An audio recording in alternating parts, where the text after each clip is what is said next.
At the entrance to a sacred temple, his father is dying. The cure lies inside, guarded by 3 ancient trials. The woman who betrayed them holds the map, but she doesn't have the key. Jake is left with nothing, except the one thing the map doesn't show. To pass the test, he must ignore his eyes, ignore his logic, and put his father's life in the paws of his loyal dog. Jake Vance stared out the window of the cramped third-floor motel room, the constant sounds of Boston traffic a dull ache behind the glass. He was a man built for mountains and vast empty spaces, not for concrete and crowds. Beside the rattling air conditioner, his only partner lay on the thin carpet. Wolf was not sleeping, but in a state of calm, watchful patience, his head resting on his paws, his ears swiveling to track every sound from the hallway. On the table between them was the reason they were here, a heavy brown paper-wrapped package. No return address, but Jake knew the sharp academic handwriting. Elias, his father, a name he hadn't spoken in nearly a decade.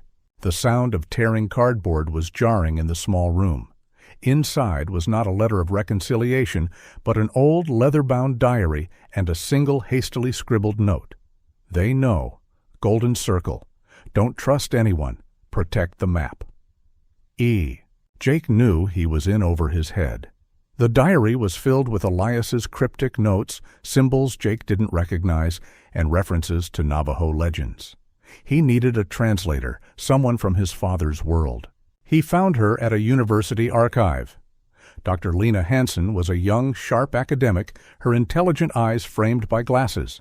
She wore a professional dark tweed blazer, and her hair was tied back efficiently. She was, according to the university register, Elias Vance's lead research associate. She recognized the diary instantly, her face pale. "Where did you get this?" "My father sent it. He's in trouble," Jake said. "Trouble." Lena's voice was tense. "Jake, your father hasn't been in trouble. He's been missing for 3 weeks. Kidnapped." She led him to a private study, locking the door. Elias was on the verge of the biggest discovery of our time. He was convinced he'd found the location of the Navajo Rejuvenation Spring. The Golden Circle. They're not just some political club. They're a corporate entity, Meridian Dynamics. They've been funding him, and now they want the spring for themselves. "This diary is the map," Jake stated, understanding. "It is," Lena said, "and the first clue is here in Boston." It led them to one of Boston's oldest public libraries. It was a vast, silent hall of dark wood and dusty light. Lena cross-referenced the diary with old city maps, while Jake and Wolf scanned the aisles. "It has to be here," Lena muttered, running her finger down a page. Elias marked this section, beneath the foundation of the first knowledge. But Wolf wasn't looking at the books.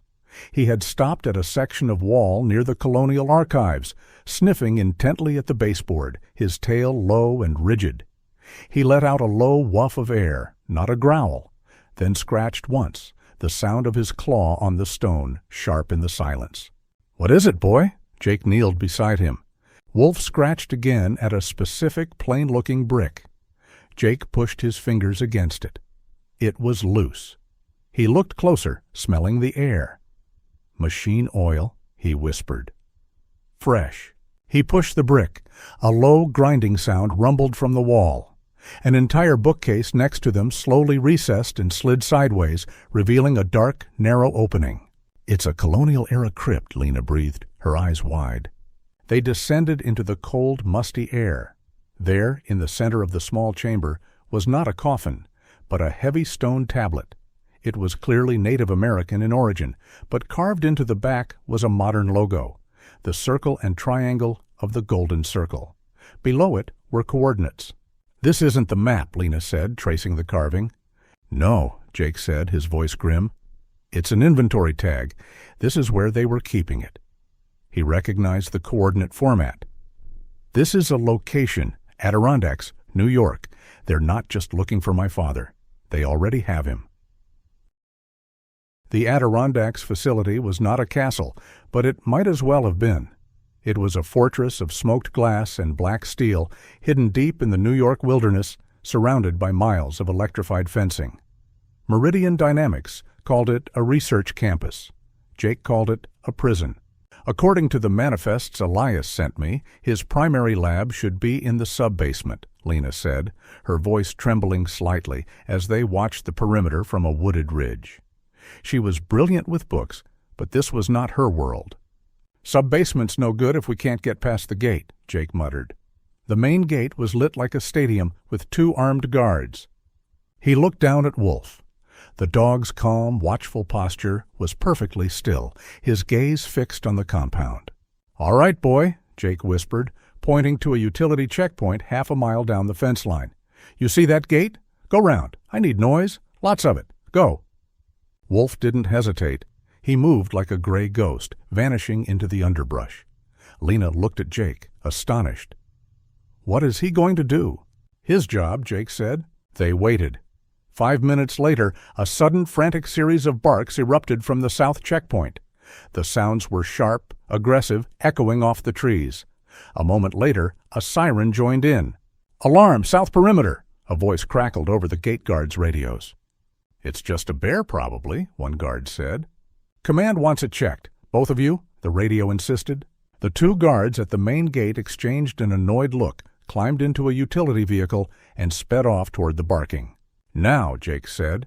He and Lena moved from the trees. The high-tech lock on the pedestrian gate took Jake less than 30 seconds. They slipped inside. The sub-basement was a sterile, white corridor, the air smelling of ozone and chemicals. They found the lab. It, too, was locked. Jake dealt with the lock quickly and pushed the door open. The room was not a cell. It was a spacious, comfortable study, lined with books. At a massive oak desk, a man in his early 70s sat reading, his back to them. He was Elias Vance Sr., a man with a neat gray beard, sharp, intelligent eyes behind wire-rimmed glasses, and a rumpled tweed jacket that looked permanently attached to him. He looked more like a man annoyed by an interruption than a prisoner. "Dad," Jake said. Elias held up one finger, not turning around. "One moment, Jake. I'm just finishing a fascinating passage on Hopi migration patterns. Dad, we're here to break you out." Elias sighed, closed his book with a soft thump, and finally turned around. He looked at Jake. He looked at Lena. "Dr. Hansen, I'm disappointed. Did you let him bring the diary?" "He's here to rescue you, Professor," Lena insisted. "Rescue me?" Elias scoffed. "I was perfectly fine. They provide excellent tea. Did you bring the diary?" Jake, exasperated, pulled the leather-bound book from his jacket. Elias's face turned white with horror. "You brought it? You brought the map to the enemy? I mailed that to you so you would hide it, not deliver it directly to their front door. Did you not read my note?" "They kidnapped you," Jake countered. "I was negotiating," Elias snapped back. "This is delicate scholarship, Jake, not one of your bar fights. The Golden Circle requires finesse, not—" A low whiff of air came from the doorway. Wolf, having successfully completed his distraction, padded into the room and sat, looking from the older man to the younger. Elias adjusted his glasses, looking at the dog. "Ah, Wolf, at least one of you has the good sense to look apologetic. Now, give me that diary before you knock over something priceless." The heavy utility vehicle burst through the compound's rear exit, its engine screaming in protest. Jake wrestled with the wheel, skidding onto a wet logging road as alarms blared behind them. In the passenger seat, Elias Vance Sr. gripped the dashboard, his face pale. "You are, without question, the most reckless man I have ever met. You just assaulted a private security force." "They were holding you prisoner!" Jake yelled back, swerving to avoid a fallen pine. "I was researching," Elias snapped. In the back, Lena Hansen braced herself while Wolf planted his feet, his calm posture a stark contrast to the chaos. They drove for an hour, the sounds of pursuit fading, before pulling into a deserted, rain-slicked gas station. The adrenaline vanished, replaced by the cold, damp air and the decades-old tension between father and son. "All right," Jake said, pulling the leather diary from his jacket. "We're safe for now. We need to get to Arizona." "We? Absolutely not," Elias said, stepping out of the vehicle and straightening his jacket. "Give me my diary, Jake. You've done enough." "What are you talking about? We have to move. They'll be right behind us." "I am not moving," Elias said, his voice dripping with academic condescension. "I am going to call Mr. Pierce and resolve this misunderstanding. He's a rational man, a patron of my research. He can be reasoned with. He doesn't understand the sacred nature of the site." Jake stared at his father in disbelief. "Reason with him? Dad, he kidnapped you. He runs the Golden Circle." "He's misguided, Jake, not a barbarian," Elias argued, his face flushing. "This is why I sent you the diary, for safekeeping, not for you to barge in, guns blazing like some grave robber." "He's right, Jake." The voice was quiet, steady. Jake turned. Lena was standing by the gas pump, her face calm, almost sad. "Lena?" A black luxury SUV glided into the station, its headlights cutting through the rain. It stopped, and a man stepped out. He was in his 60s, dressed in an expensive dark suit, but he moved with a painful stiffness. This was Pierce, the head of Meridian Dynamics. He looked pale and unwell, and his eyes held a desperate intensity. "Professor Vance," Pierce said, his voice a dry rasp. He ignored Jake completely. "I am so glad you decided to be reasonable. Dr. Hansen assured me you would." Jake looked from Pierce to Lena. The realization hit him like a physical blow. "You!" Lena did not flinch. "He's sick, Jake. That spring isn't just a legend, it's a cure. Your father's research will save his life." She stepped toward Jake, holding out her hand. The diary. Elias, seeing his patron, looked relieved. "Mr. Pierce, thank heavens, I told my son you would listen to reason." "Of course, Professor," Pierce said, opening the rear door of the SUV. "Please, let's discuss it on the way to the site." Elias, clutching his briefcase, nodded curtly at Jake. "This is how civilized men handle things, Jake." He got into the vehicle voluntarily. Lena took the diary from Jake's stunned grip. She paused, looking at him. "He was right about you," she said, her voice soft. "You're just a relic. You don't know how to save anyone." She walked away and got in the car. As the SUV pulled out, two of Pierce's men emerged from the shadows, moved quickly to Jake's vehicle, and slashed all four tires with a sharp, hissing sound. They drove off, leaving Jake and Wolf standing alone in the rain, stranded, with no map, no transportation, and no allies. The sound of the luxury SUV's engine faded into the hiss of the rain on the wet asphalt. Jake Vance stood motionless, staring at the shredded, useless tires of his truck. Stranded, no map, no father. Wolf pushed his head hard against Jake's hand, breaking the spell. The dog's calm, watchful posture was gone. This was a gesture of pure, anxious concern. "He chose them, boy," Jake said, his voice rough. He looked at the empty seat where his father, Elias, had sat. "He chose the books. He chose them over me. Again." He kicked one of the flat tires, the dull thud offering no satisfaction. He was beaten. Lena had the diary. Pierce had his father. They had the map and the expert. They had everything. Jake turned to the truck, grabbing his old stained military rucksack from the passenger side floor. It was his own bag, one he'd had for years, but Elias had insisted he bring it. For supplies, his father had claimed. Jake dumped the contents onto the wet concrete bench under the gas station's awning. A canteen, a first aid kit, a change of socks, and something that wasn't his. It was a small, worn leather pouch, smelling faintly of sweetgrass and old leather. He opened it. Inside, nestled on soft rabbit fur, was a smooth, flat piece of turquoise, carved in the unmistakable shape of a hawk, tied to a simple leather cord. He recognized it instantly. It was the one thing his father always wore, the one artifact Elias never let out of his sight, claiming it was a gift from a Navajo elder. He had hidden it in his son's bag. Tucked into the pouch's lining was a tiny, precisely folded note. Jake's hands trembled as he opened it. "The diary shows the path, but the hawk sees the truth. They have the paper. I gave you the site." A cold, sharp realization cut through Jake's despair. His father hadn't been a fool.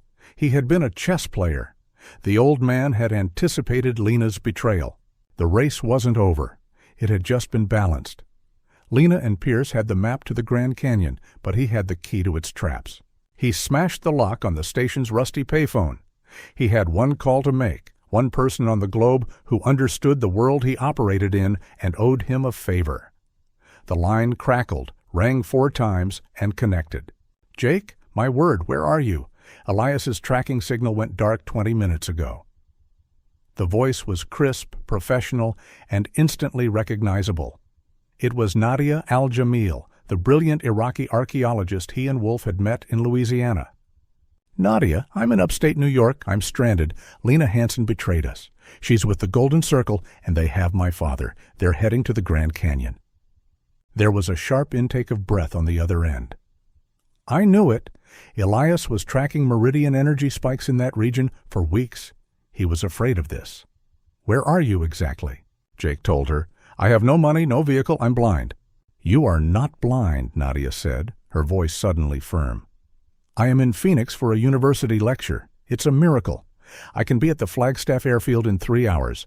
I will arrange a charter. I will pay for it. Do not be late, Jake." The line clicked dead. Jake stood for a moment, the rain easing.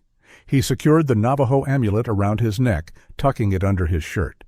Wolf, sensing the profound shift in his master's demeanor, stood up, his tail giving a single, confident wag.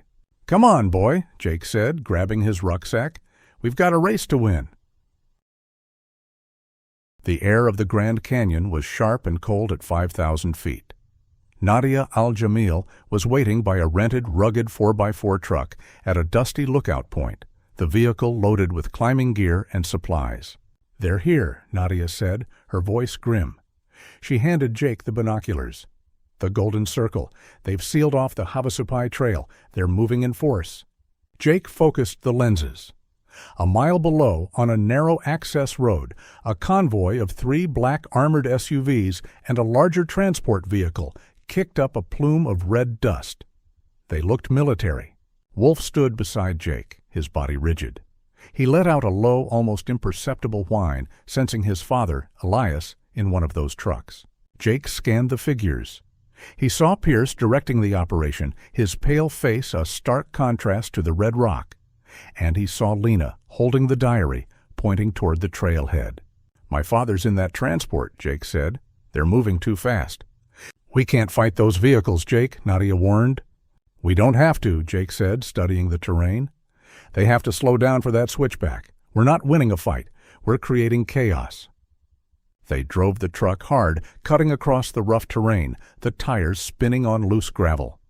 They arrived at the narrow switchback, a tight U-turn on the cliff edge, just as the convoy slowed to navigate it. Jake steered the truck directly into the path, blocking the road. The lead SUV slammed on its brakes. Guards piled out, shouting. "Wolf, go!" Jake commanded. Wolf burst from the passenger door, not attacking, but running, a gray streak of motion. He circled behind the convoy, barking furiously, drawing the attention of the rear guards. It was the same diversion tactic from the fortress. "Cover me!" Jake yelled to Nadia. He used the precious seconds of distraction, sprinting for the heavy transport vehicle in the center. He wrenched the rear door open. Elias Vance Sr. was inside, his hands bound. He looked pale and shaken. "Jake, what are you doing?" Elias gasped. "Saving you, again!" Jake sliced the zip ties. They weren't negotiating, Jake," Elias admitted, his academic pride finally shattering. "Pierce, he's desperate. He's dying. He threatened to silence me permanently once I opened the final door. Lena just stood by." She agreed. "No time, Dad. We have to move." Nadia laid down cover with a flare gun, the bright red spark momentarily blinding the guards. Jake shoved his father toward their truck as Wolf ran back, jumping into the open bed. "Go!" Jake yelled, diving into the passenger seat. Nadia slammed the gas pedal. The truck fishtailed, spraying gravel, and shot back up the trail. The armored SUVs, realizing the deception, quickly recovered and began the pursuit. It was a brutal chase along the treacherous canyon rim. The heavy SUVs had the power, but Nadia was a more daring driver. The lead SUV, driven by an aggressive guard, rammed their rear bumper hard. The sound of tortured metal filled the air as the truck skidded violently toward the edge. "He's doing it again!" Nadia yelled. The armored vehicle struck them again, this time on the quarter panel, spinning them 180 degrees. Nadia fought the wheel, but it was too late. The world spun. The 4x4 flipped, rolling twice in a cloud of red dust before crashing to a halt on its side, just feet from the canyon's edge. Jake was hanging from his seatbelt. He kicked the door open and crawled out, pulling Nadia, who was bruised but conscious. He got to his father. Elias was conscious, but a terrible, sharp sound came from his chest as he tried to breathe. "Jake," he gasped. My ribs." The armored convoy stopped. Pierce and Lena got out, holding the diary. They looked at the crashed truck, then at the entrance to the sacred canyon. "Leave them," Pierce ordered, his voice thin. "The spring is close." They began walking into the canyon. Jake watched them go, helpless. He turned back to his father, who was now pale with pain. "The amulet, Jake," Elias choked out, his hand grasping his chest. "The traps. Only you. You have to save." His eyes closed. Jake knew his father wouldn't last long. He had to follow them. He had to find the spring. Pulse is fading. Jake left Nadia pressing a field dressing to his father's chest, her face a mask of concentration. "Keep pressure on it," she ordered. Elias looked up, his breathing shallow, his face pale with pain. "Jake," he gasped, his hand fumbling for the amulet around his son's neck. The diary shows the path. But the hawk sees the truth. Trust. His eyes closed. "Dad?" Jake looked at the dark, narrow entrance to the sacred temple carved into the canyon wall. He had to go. He turned to Wolf. "No, boy, you stay. Guard him. Guard Elias." Wolf looked at the dying man, then at Jake, and let out a single, low, insistent whine. He nudged Jake firmly toward the entrance. Jake understood. This wasn't a solo mission. "Okay," Jake said, his voice raw. "We do this together." The first trial was a long, smooth tunnel. "The path of the wind," Jake read from the amulet. He took a cautious step. Wolf moved slightly ahead, his ears swiveling, scanning.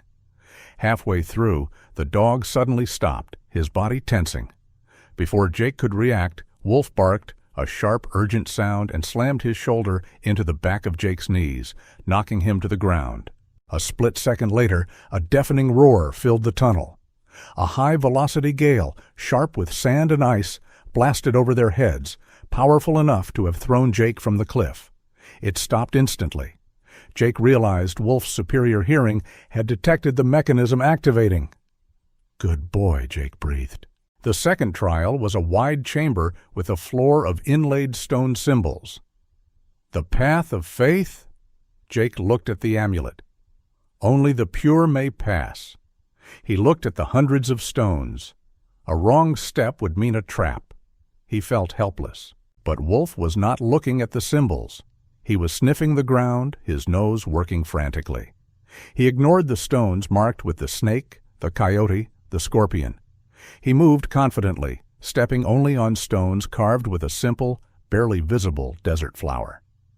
Jake knelt. The safe stones had been treated, centuries ago, with a faint herbal scent. He couldn't smell it, but Wolf could. "All right, boy," Jake said, putting his trust entirely in the dog. "Lead the way." He placed his boots precisely where Wolf placed his paws, following him safely across. The final trial was a vast, dark chasm. The eagle's leap, a sheer drop into blackness. Only faith may cross. Jake stared, his heart pounding. He was a soldier. He trusted what he could see. He could not make the jump. He hesitated. Wolf, however, possessed no such human doubt. He saw his master on one side and the goal on the other. He looked at Jake, then stepped confidently out into the void, his paws landing solidly on nothing. He was standing in midair. Jake stared. An invisible bridge. Wolf, standing on the unseen path, looked back at him, confused by the delay. Jake let out a shaky laugh. He took a breath and stepped out, his boot finding the solid, invisible crystal bridge.